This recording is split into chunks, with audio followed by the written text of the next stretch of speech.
Պարոն Պողոսյան, մի շարք հարցեր ունեմ, առաջարկում եմ որոշակի նշումներ անել, որպեսզի բոլորին հերթով անդրադառնանք։ Առաջին հարցս, քանի որ իմ գործընկերն արդեն հնչեցրեց Միքայել Սրբազանի գործի հետ կապված, ուզում եմ դրա տրամաբանական շարունակությունը տանել։ Տեսեք, Սրբազանի հնչեցված հայտարարությունից հետո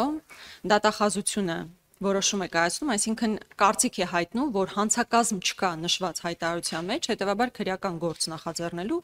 անհրաժեշտություն չկա։ Հետագայում այդ դիրքորոշումը փոխվում է եւ այս պահին արդեն դատարանով վճիռ կա, 2 տարով դատապարտված է Սրբազանը, ճիշտ է, դեռ օրինական ուժի մեջ չի մտել, ամեն դեպքում նման որոշում ունենք դատարանի կողմից, դուք էլ դա չեք մեկնաբանում։ Պարոն Պողոսյան, այսինքն ինչ է ստացվում, որ 2 տարի շարունակ քննիչները հանցավոր անգործություն են դրսևորել։ Եթե հիմա պարզվել է, որ Սրբազանը հեղաշրջման կոչ է արել եւ նա պետքա դատապարտվեր, իսկ նախկինում այլ կարծիք եք ունեցել, նշանակում է դուք գրեթե 2 տարի հանցավոր անգործություն եք դրսևորել, բայց հանցավոր անգործության համար ով պետքա պատասխանատվություն կրի։ Եթե իհարկե դուք այստեղ քաղաքական այլ ենթատեքստ չեք տեսնում։ Հաջորդ հարցը վերաբերում է Բագրատ Սրբազանին, մեր գործընկեր Արտուր Սարգսյանին եւ եւս 16 մեր հայրենակիցների գործին։ Պարոն Պողոսյան, այդ օրերին, երբ ձերբակալությունները կար, դուք էլ գնացել եք ՀՄԿ-ի տաղավար,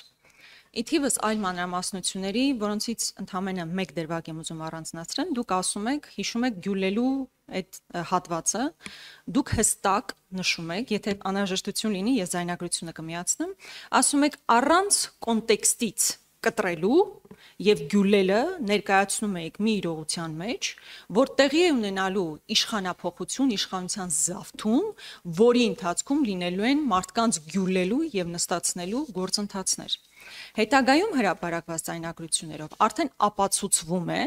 որ որևէ խոսք չի գնացել որևէ մեկին գյուլելու, նստացնելու, հատկապես իշխանափոխության տրամաբանության ներքո։ Ավելին, այդ ձայնագրության մեջ, որը քննչականը հարիր չի համարել հրապարակել, օրինակ Հովհաննես Ավետիսյանը շատ հստակ մի նախադասություն է ասում։ Հովհաննես Ավետիսյանը եւ Բագրատ Սրբազանը այդ զրույցից, կոնտեքստից կտրված առանձին դրվագ եք ներկայացնում, որ մարդկանց գյուլելու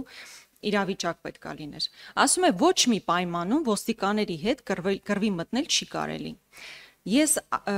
ոչ հայհոյանք, ոչ խփել, ոչ որևէ այլ բան։ Ես ասել եմ ոչ որևէ բռնության նմանվող արարք։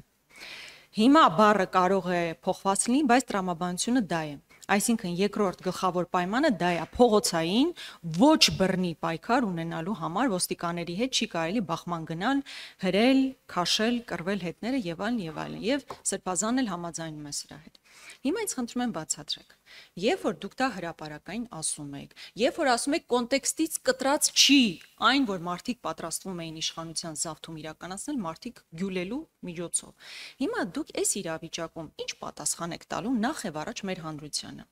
18 անձեսպային կալանավորված է, դուք պատասխանատու պաշտոն զբաղեցնելով,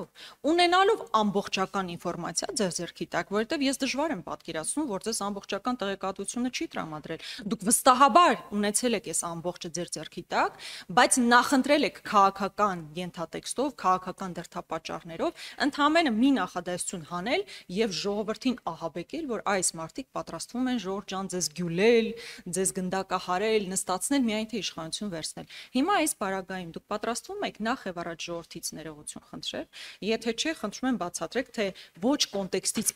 կտրված ինչեր եք ներկայացնում։ Հաջորդը։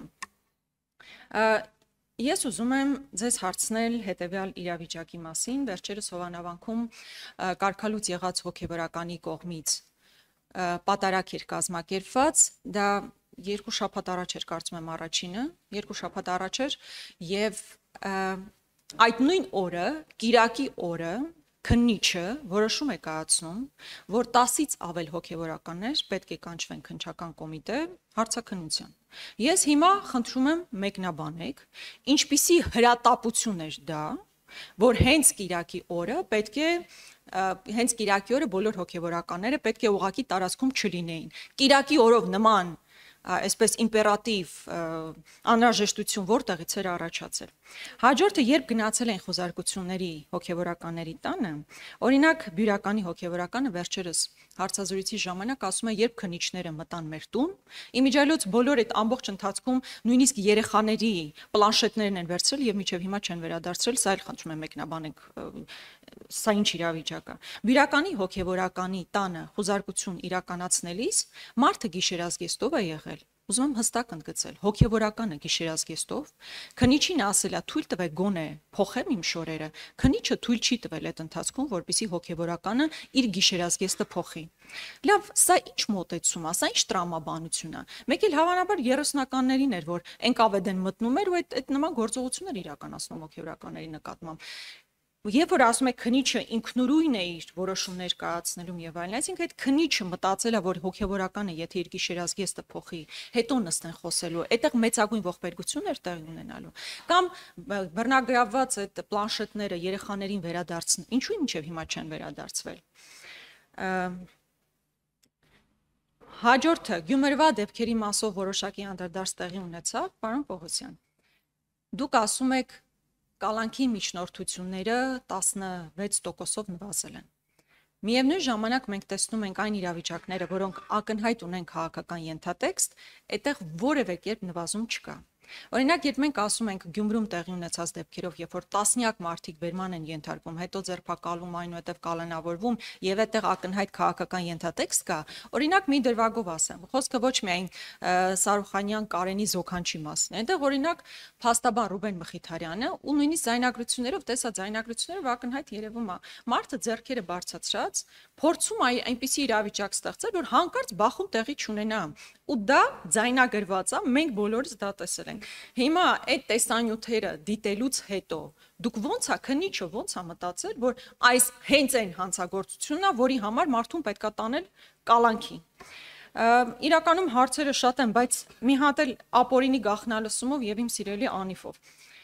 Ապօրինի գաղտնալսման հերթական դեպքին ենք մենք ականատես եղել, երբ Նաթան Սրբազանի եւ մեկ այլ աբեղայի միջև ձայնագրություն է հրապարակվել, այնուհետև օրինակ այդ ապօրինի գաղտնալսված ձայնագրության հիմքով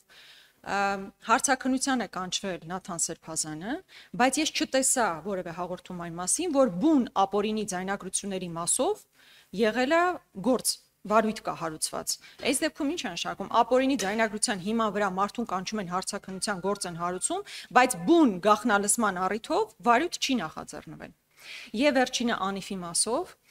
ես ուզում եմ հասկանալ ինչ առաջընթաց ունենք այստեղ։ 3 տարի քննելուց հետո պարզվեց մի առանձին դրվագով 3 մեղադրյալ է ներգրաված, որոնցից առնվազն մեկը Հայաստանի Հանրապետությունում չի։